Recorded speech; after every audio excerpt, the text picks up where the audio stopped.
Hello everyone, आप सभी का स्वागत है मेरे चैनल स्टोरीज ऑफ सोल्स में। एंड मैं आप सभी के लिए द ब्लैक शैडो का 13वां चैप्टर लेकर हाजिर हूँ। उम्मीद है आपको 12वां चैप्टर पसंद आया होगा। बिना किसी देरी के हम अब अपने अगले चैप्टर को शुरू करते हैं, लेकिन उससे पहले थोड़ा सा पिछले चैप्टर के बारे में जान लेते हैं। पिछले चैप्टर में एक न्यू कैरेक्टर यानी कि सोइन का आगमन हुआ था। देन उसने विंग के टमी में अपना बेबी दे दिया था, और वो कोई मामूली बेबी नहीं बल्कि एक घोस्ट बेबी था। यहाँ पर ही हमने उस चैप्टर को बंद कर दिया था। अब हम उसके आगे का चैप्टर स्टार्ट करते हैं।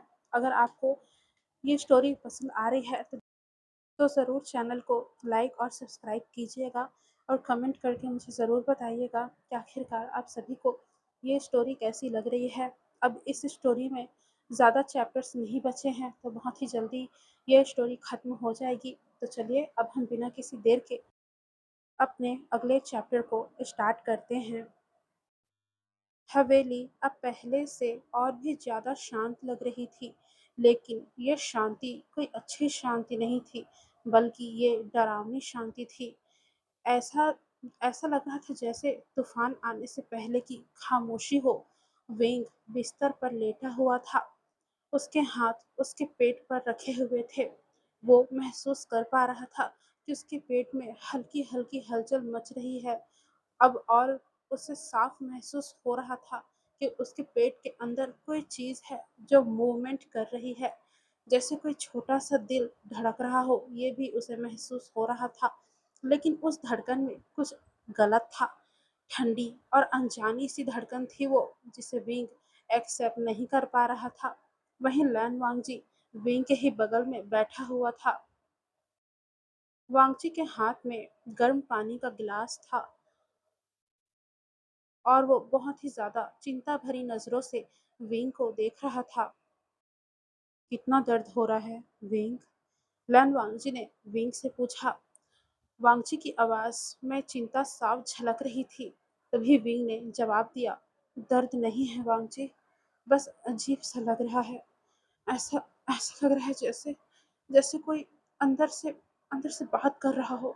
विंग ने हल्के से मुस्कुराने की कोशिश की और बोला, लैंसन, क्या हम सच में मतलब क्या हमें सच में डॉक्टर के पास जाना चाहिए? ये सब पैरानॉर्मल है, डॉक्टर इसे नहीं समझेंगे। तुम जानते हो कि ये वर्ल्ड बहुत ही ज़्यादा अलग है, समझ रहे हो ना? जिस पर लैन वांगची ने अपने हाथ में रखे हुए ग्लास को साइड टेबल पर रखा और विंग का हाथ पकड़कर बोला, सबसे पहले डॉक्टर के पास ही जाना होगा। अगर कुछ मेडिकल है तो सब कुछ ठीक हो जाएगा। ज़रूरी तो नहीं कि ये घोस्ट ही हो, I mean paranormal he activity हो। हमें सब्र से काम लेना चाहिए विंग। अगर ये कोई मेडिकल प्रॉब्लम हुई तो डॉक्टर के पास जाने से ठीक हो जाएगी, और अगर ये कुछ और हुआ तो हम फिर से कोई रिचुअल करेंगे ताकि ये ठीक हो जाए। लेकिन मैं तुम्हें कभी भी अकेला नहीं छोड़ूंगा विंग, कभी भी नहीं। जिस पर विंग ने भी हाँ में सिर हिलाया। विंग और वांगजी के लिए ये पल काफी ज्यादा परेशानी भरा था, लेकिन वो दोनों एक दूसरे के साथ थे। अगले दिन वो दोनों सुबह शहर के सबसे बड़े हॉस्पिटल में गए। विंग ने अल्ट्रासाउंड करवाया और डॉक्टर स्क्रीन पर देखकर चौंक गए। डॉक्टर ने बोला, ये इम्पॉसिबल है, आप एक मैन हैं, लेकिन स्क्रीन में एक छोटा सा फिटस दिख रहा है, हार्ट बीट भी है, लेकिन लेकिन ये नॉर्मल नहीं लग रहा है। आप एक मैन हैं, आप प्रेग्नेंट कैसे हो सकते हैं? डॉक्टर की बात को सुनकर वांगजी और विंग ने एक दूसरे को देखा, और वो एक दूसरे को देखते रह गए, वो भी हैरानी से। मिस्टर वी एंड मिस्टर लैन, भले ही सिम्टम्स प्रेगनेंसी के ही हैं और फिटिस भी दिख रहा है, लेकिन यकीन मानिए ये मुझे कुछ ठीक नहीं लग रहा है। ये कोई मेडिकल नहीं है, ये कुछ और है, कुछ अजीब लग रहा है। आ, मुझे समझ में नहीं आ रहा है। मैंने ऐसी रिपोर्ट पहले कभी नहीं देखी। ये मेरे लिए एक बहुत ही ज़्यादा हैरानी वाला चीज़ है। वाक़ई में मुझे यकीन नहीं हो रहा है। डॉक्टर की बात को विंग और वांगजी बस सुनते रहे। अब हमें वहां से थोड़ा सीन कट करके दिखाया जाता है। वांगजी और विंग कार में बैठे हुए थे और वापस से हवेली आ रहे थे। वापस आते वक्त विंग बहुत चुपचाप था। ऐसा लग रहा था जैसे उसके दिमाग में कई सारी बातें चल रही हैं। तभी लैन वांगजी ने विंग से कहा था, विंग, टेंशन मत लो, हम पहले घर चलते हैं। इन सभी चीज़ों के बारे में वहाँ सोचेंगे कि क्या करना है। अगर ज़्यादा तुम टेंशन लोगे तो तुम्हारी तबीयत बिगड़ सकती है। शांत रहो। जिस पर विंग ने भी हाँ में सिर हिलाया था। कुछ समय के बाद वो दोनों हवेली पहुंच गए थे। हवेली में पहुंचते ही विंग अपने कमरे में गया था और बिस्तर पर लेट गया था। वांगची भी उसके पीछे पीछे आया और वो विंग के बगल में ही बेड पर बैठा। वांगजी ने विंग को परेशान देखते हुए बोला, विंग, अगर ये बच्चा सुइन का है तो हम उसे पालेंगे जैसे जैसे ये हमारा अपना बच्चा हो। इस बात पर विंग ने अपने आंसू पोंछे और बोला, लहन से, लेकिन अगर ये श्राप का हिस्सा है, अगर ये बड़ा होकर हमें नुकसान पहुंचाएगा, तब हम क्या करेंगे? तभी लैन वांगची ने विंग के माथे पर किस किया और बोला, हम उसे प्यार से बड़ा करेंगे। प्यार से सब ठीक हो जाता है। देखना, वो हमें एक्सेप्ट करेगा और हम भी उसे एक्सेप्ट करेंगे विंग। जिस पर विंग ने वांगजी को गले लगा लिया और वांगजी भी विंग को संभालने लगा। अब रात हो चुकी थी पर विंग सो नहीं पा रहा था। अचानक उसके पेट में तेज हलचल उसे महसूस हुई। उसे दर्द नहीं हो रहा था, बल्कि एक एक छोटी सी चीख उसे सुनाई दे रही थी। ऐसा लगा जैसे कोई न्यू बोर्न बेबी रो रहा हो। विंग चौंक कर उठ बैठा और बोला, लहसैन, सुनो लहसैन, वो रो रहा है। यहाँ यहाँ कोई रो रहा है।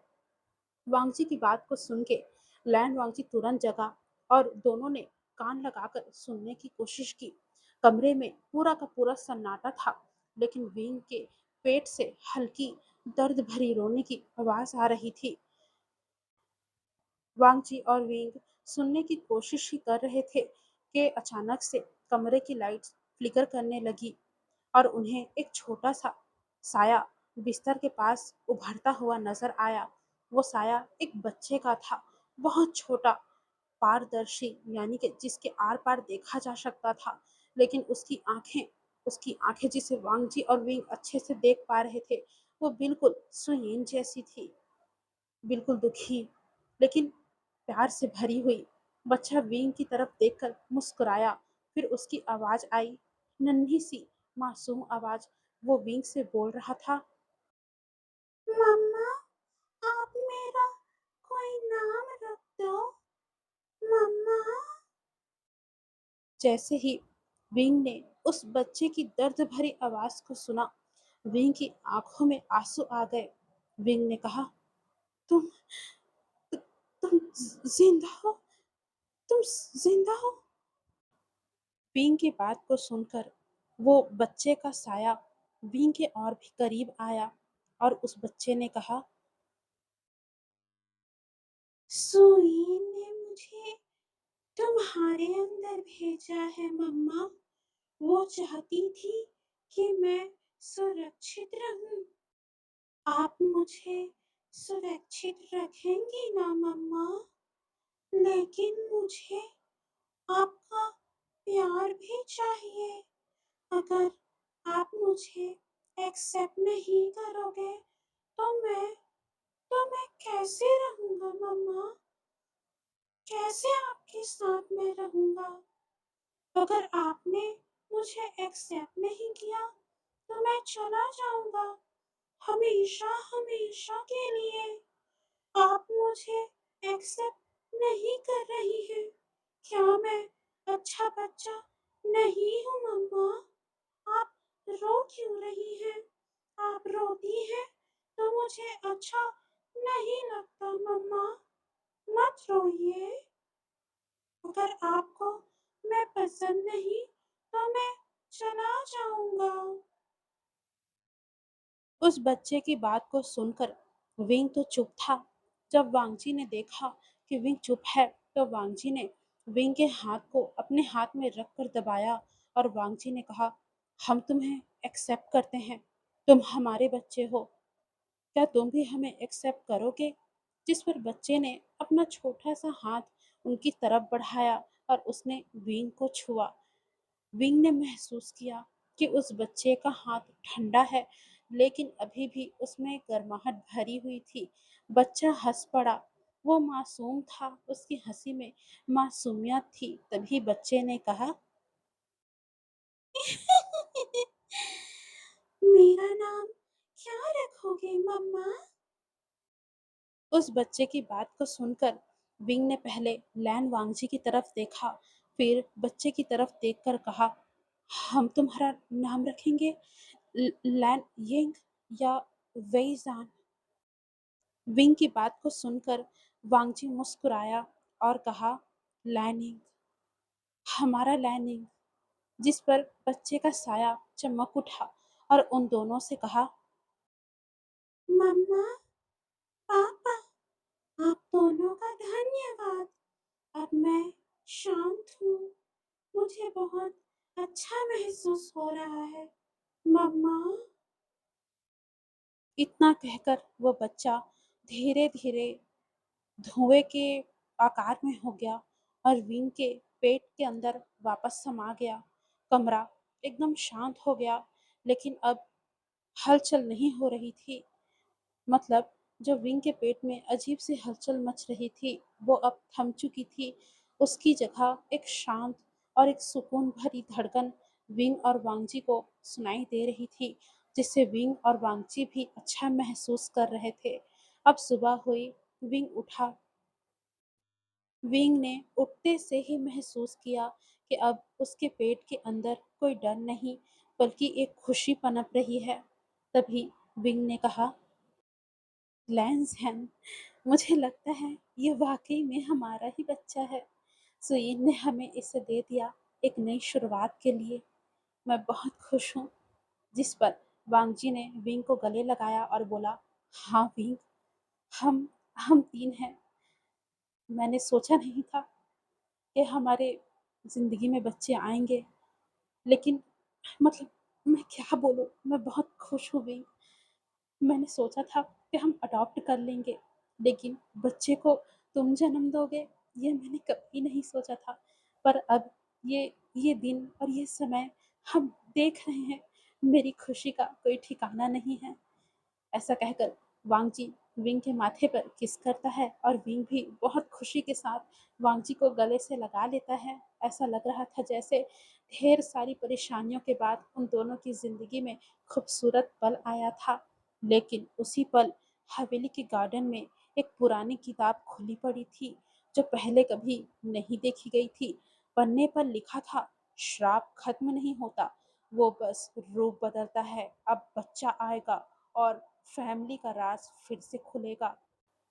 विंग और वांगची हवेली के अंदर थे, एक दूसरे को गले लगाए हुए। तभी तभी जोर की एक तेज बिजली कड़की, जिससे विंग और वांगची चौंक गए।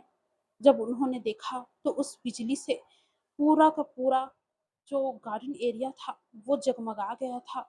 विंग और वांगची पहले बहुत हैरान हुए। तभी विंग ने वांगची की तरफ देखकर कहा, लगता है वहां कुछ है वांगची। जिस पर वांगची ने विंग का हाथ पकड़ा और बोला, तुम्हें वहां जाना नहीं चाहिए, मैं देखता हूँ। जिस पर वांगची आगे बढ़ा, लेकिन विंग ने वांगची को पकड़ लिया और बोला, जो भी होगा साथ सामना करेंगे, मुझे भी ले चलो वांगची। जिस पर वांगची ने ना मानते हुए भी, यानी कि वो चाहता नहीं था कि विंग उसके साथ जाए, पर विंग ने जिद पकड़ ली थी तो वांगजी को उसे लेकर जाना पड़ा।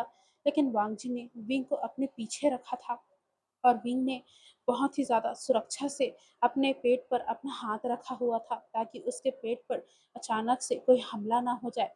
वो दोनों इधर उधर देख रहे थे कि तभी उन्हें वही किताब नजर आई जो उस गार्डन में खुली पड़ी थी। वांगजी और विंग हैरान थे। वो पन्ने अपने आप ही इधर उधर पलट रहे थे, जबकि मौसम में बिल्कुल भी हवा नहीं थी। यानी कि उस समय वहाँ इतनी भी हवा नहीं चल रही थी कि कोई पन्ने अपने आप पलट जाए। वो पन्ने बिना हवा के पलट रहे थे। विंग और वांगची चौंक गए थे। वांगची के मन में फिर से डर आ गया था, क्योंकि अब उनके साथ एक और जिंदगी थी और वांगची बिल्कुल भी नहीं चाहता था कि कुछ ऐसा हो जिसके कारण उसका बच्चा और विंग खतरे में पड़ जाए। वांगची बहुत परेशान था और ये बात विंग ने पकड़ लिया। उसने वांगची के चेहरे को देखकर ही अंदाजा लगा लिया कि वांगची परेशान है। तभी विंग ने कहा, वांगची, इस किताब को देखो। लगता है शायद ये हमारा आखिरी परीक्षा है, लेकिन अब हम साथ हैं और तैयार हैं। चाहे कोई भी चीज़ हो, हम उसका सामना कर सकते हैं। डरो नहीं, हम सामना भी करेंगे और जीतेंगे भी।